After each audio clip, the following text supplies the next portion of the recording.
Oh, yeah. Welcome to another episode of the Intrigue Dynamite show. It's your host, Intrigue Dynamite. Before we get into this, be sure to hit that subscribe button. Hit that subscribe button, guys. I appreciate all of y'all support. So hit that subscribe button, like and share. So now let's get into it. Now, how many times have we heard people say, I don't care what people think, or your opinion doesn't matter to me? Oh yes, and if you're over the age of born yesterday, then you probably heard this line or some variation of it. So how true do you think this is when people speak it? Do you believe them? Allow me to be the first to throw my hat into the ring based off of observation and experience. They're lying. See, people tend to say that in order to drown out the echoes of outside criticisms bouncing back and forth in their head over and over and over again. No. For if someone really didn't care, there would be no need to even address the fact that you don't care. Well, because you don't care. See, other people's opinions affect the way that we speak, dress, behave, especially when there is a brand on the line. And every relationship worth its metal begins with a brand. It is the way that you are perceived and the efforts that you take to maintain that perception. Now, perhaps this exists with women to some degree, but I can tell you unequivocally that the woman that a man chooses as a wife reflects heavily on the man and his brand. And it also affects the way that people perceive the man, and also affects the doors that are either opened or closed to that man. Yes, all based off of the woman that he chooses, which is why a man is often affected by what people think, based off of the woman that he has. So, in walks Meagan Good and her husband, Devon Franklin, reportedly divorcing after 9 years of marriage. Now, this is interesting. See, now this union in the early stages was not without its eyebrow-raising moments, and the now divorcing husband was not without his own reservations about whether or not to tie the knot. I was like, I don't know if I want to do this. I definitely didn't want to be with an actress. Someone of obviously her fame. I mean, that was a big deal. So, who is the brand here? And what is the brand here? See, here you have an actress and a minister. An odd couple, perhaps. Especially given the alleged dating track record of the actress in question.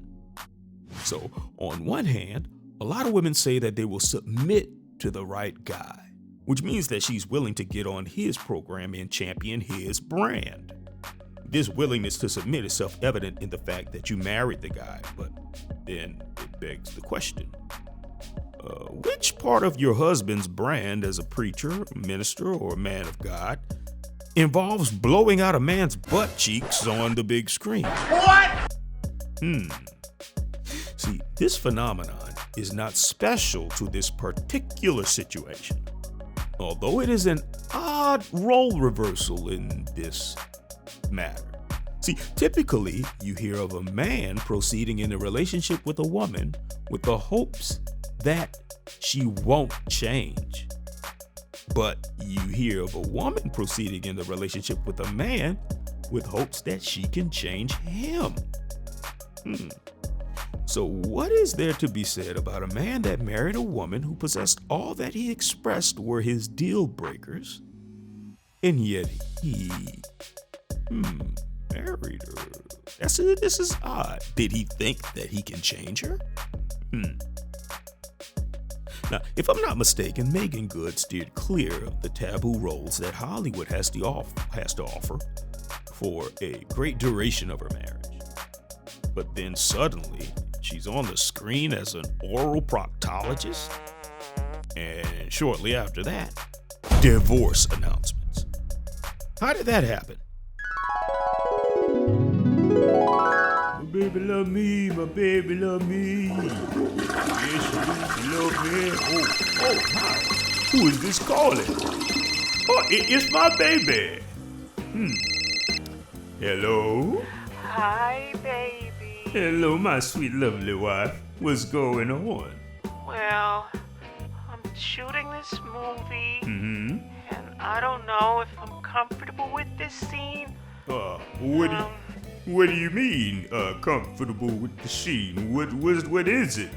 Well, it's kind of a little romantic scene. Romantic? Well, there's nothing wrong with romance, baby. You know, a little hug, a little kiss.